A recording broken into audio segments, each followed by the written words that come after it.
Good day to you. Hope you're having a wonderful day. We've been reading in the book of Numbers. Now we're ready to read Numbers chapter 16. Last time we read Numbers 15, which gave us the laws for Canaan, the law for the stranger, and we had someone breaking the Sabbath who was punished. So now we're ready to read Numbers chapter 16. I am reading in the Amplified Bible.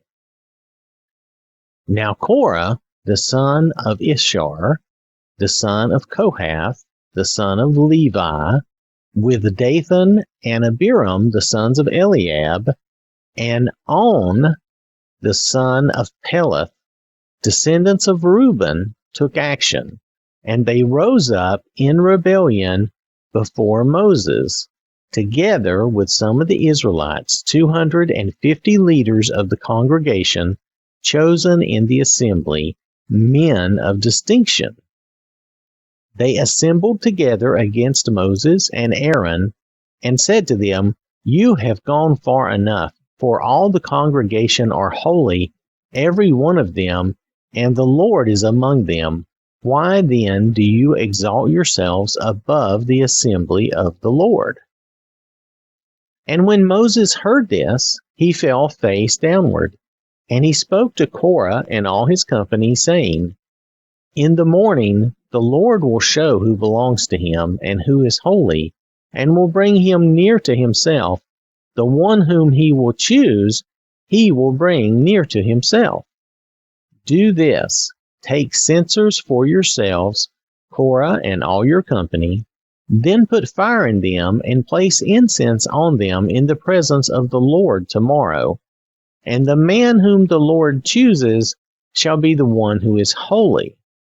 You have gone far enough, you sons of Levi." So this is really turning into a power struggle. Korah and these men, for whatever reason, maybe it's due to the things that have just occurred, where they were not able to go into the land like they wanted to do, and then they were afraid of it, and then they wanted to do it, and then they couldn't because the Lord wasn't with them. And then here we've just had someone basically stoned to death because they were breaking the Sabbath. And the Lord is trying to get them to follow some basic rules and regulations. It's like training wheels, trying to get them to do these things that they need to do. But it appears from what these men are saying that they think Moses and Aaron consider themselves above the rest of the congregation. And I don't think that's the intent at all, but that's the way they're taking it. And sometimes when we look at people who are in charge of things or leading things, this could be your boss, it could be someone in your company, it could be someone in your church even, that you look at and you get a little resentful of them. It seems like they have power or they have some sort of sway over you. And, we have this rebellious spirit in us. We don't want to listen and have other people tell us what to do. And sometimes we get a little envious or rebellious due to it. And there could be other emotions involved too, but just throwing that out there as an example.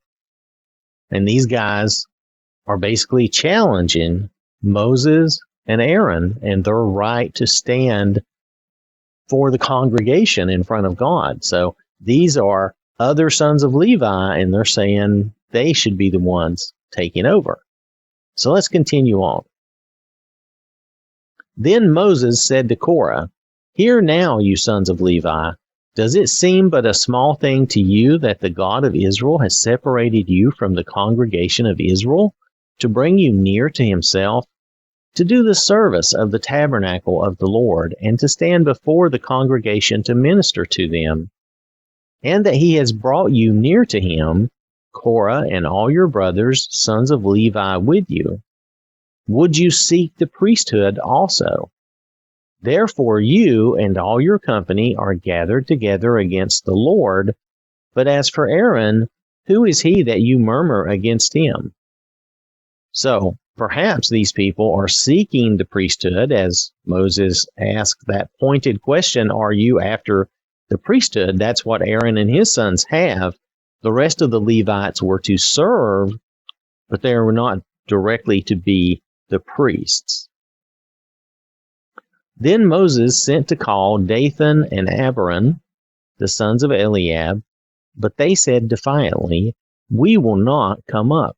Is it a small thing that you have brought us up out of a land of plenty, flowing with milk and honey, to kill us in the wilderness, but you would also lord it over us? Indeed, you have not brought us into a land flowing with milk and honey, nor given us an inheritance of fields and vineyards. Will you gouge out the eyes of these men? We will not come up." So these two groups are allied together. Then Moses became very angry and said to the Lord, "Pay no attention to their offering. I have not taken one donkey from them, nor have I harmed any one of them." Moses said to Korah, "You and all your company are to appear before the Lord tomorrow, both you and they along with Aaron. Each of you take his censer and put incense on it, and each of you bring his censer before the Lord, 250 censers. Also you and Aaron shall each bring his censer." So they each took his own censer and put fire on it and laid incense on it. And they stood at the doorway of the tent of meeting, the tabernacle, with Moses and Aaron. Then Korah assembled all the congregation against Moses and Aaron at the doorway of the tent of meeting, the tabernacle, and the glory and brilliance of the Lord appeared to all the congregation. Now here they've assembled the whole congregation against Moses and Aaron. So it sounds like they've basically poisoned everybody against Moses and Aaron. And I guess they think they're going to take over in this instance. I'm not sure exactly what they're thinking. Maybe they will give us a clue here as we read on. Then the Lord spoke to Moses and Aaron, saying, "Separate yourselves from among this congregation, so that I may consume them immediately." But they fell on their faces before the Lord and said, "O God, God of the spirits of all flesh, when one man sins, will you be angry with the entire congregation?"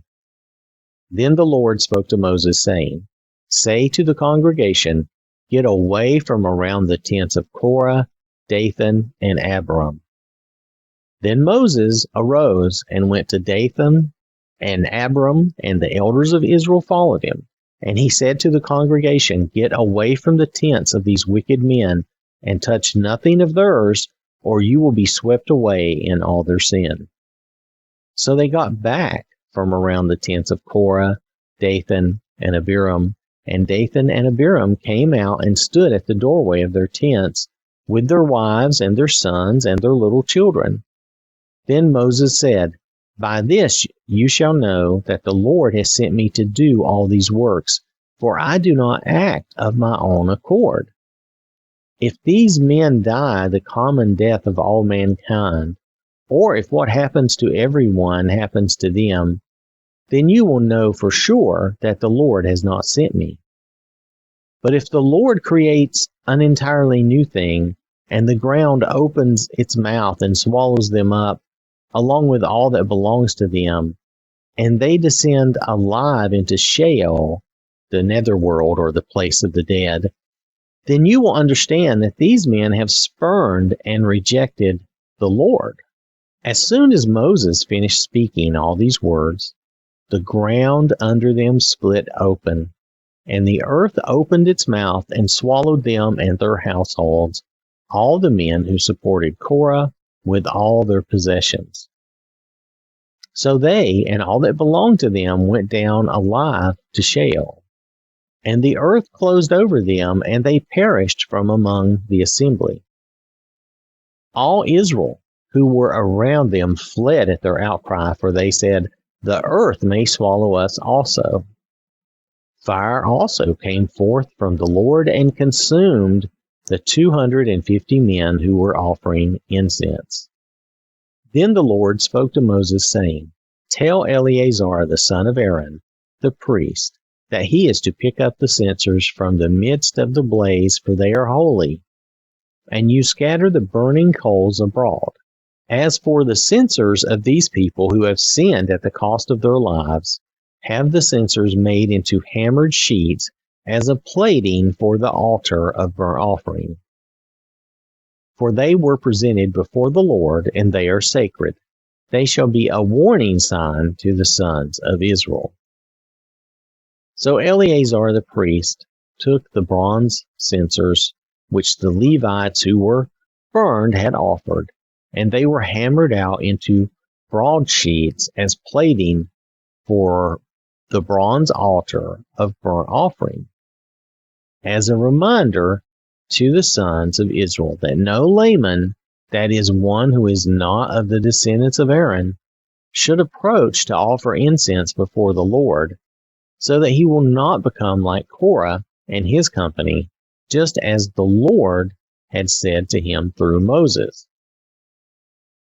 So this is, again, sounds like a harsh punishment, but it is a point that God is trying to make, that they need to follow certain rules and regulations. And this rebellion against, while they may have thought they were rebelling against Moses and Aaron, they were actually rebelling against God, because God was the one that appointed Moses and Aaron. Now you can relate that to, we shouldn't be like wrongly judging people we don't know just because we see, let's say we see a preacher or someone and they're doing something that let's say they're doing something we know to be wrong. It's okay to judge that action and say, that's wrong. Maybe they misunderstand. Maybe they don't know what they should know, but that's wrong. But it's a whole other thing to judge them totally and completely and condemn them. These people were ready to condemn Moses and Aaron and just totally, get rid of them and basically replace and supplant them by their own will, because that's what they wanted. But that was not what God wanted, and that was not what was best for the children of Israel, obviously. I always believe that God wants the best for them and wants the best for us. Sometimes we may not understand why we're in a certain place in life and why we're doing certain things, but we need to make sure that we're still following God and doing what we know to do of His will, what's in the Bible. We need to make sure that we're following those. Just because we're in a hard situation or a tough situation doesn't mean we get to break the rules and go against God. So that's important that we remember that. Maybe that's the lesson we should really get from this, is that when we're following the Lord, even during hard times when things look bad or look bleak, and maybe they were thinking things looked bad, we still need to make sure we follow the Lord and we're following the heart of God and what Jesus has taught us to follow. He's taught us to follow the law of love, and that's what we should be following at all times toward everyone, and especially towards those who are trying to represent the Lord. Nowadays, we're in a different situation. God is not, showing up at the tent of meeting to talk to us, right? So we're in a different situation. We have to go by what we have in the Bible. That's what we have to base our life, what we follow on, because that's what God is telling us. He's telling us to follow what's in the Bible. All right, let's continue on to the last of this chapter and realize the timing of this. But on the next day, the entire congregation of the Israelites murmured against Moses and Aaron, saying, "You have caused the death of the people of the Lord." Now notice who they're blaming. They're blaming Moses and Aaron. Moses and Aaron just saved their lives. Moses pled with God not to destroy the whole congregation. That would have been all of them. And either they don't realize that or they just don't appreciate it. And it's amazing that they keep coming back to this. But I will say again that the Israelites are the perfect examples, because we are definitely the same. We are no better than them. We make the same mistakes. We do the same things wrong all the time. Our story may be different because of the time and the setting, but essentially at the heart of the matter, we have the same problems that they do. When the congregation was assembled against Moses and Aaron, they turned and looked at the tent of meeting, the tabernacle, and behold, the cloud covered it, and the glory and brilliance of the Lord appeared. Then Moses and Aaron came to the front of the tent of meeting, the tabernacle. And the Lord spoke to Moses, saying, Get away from this congregation, so that I may consume them immediately. Then Moses and Aaron fell on their faces in silence before the Lord. Moses said to Aaron, Take a censer and put fire in it from the altar and lay incense on it. Then bring it quickly to the congregation and make atonement for them, for wrath has gone forth from the Lord. The plague has begun. So Aaron took the burning censer as Moses commanded and ran into the midst of the assembly, and behold, the plague had already begun among the people. And he put on the incense and made atonement for the people. He stood between the dead and the living, so that the plague was brought to an end. But those who died in the plague were 14,700, besides those who died because of Korah. Then Aaron returned to Moses at the doorway of the tent of meeting, the tabernacle, for the plague had been brought to an end. So here we have again Moses saving the people from being consumed. They don't know how blessed they are to have Moses there, because they're bringing, it's not God's fault.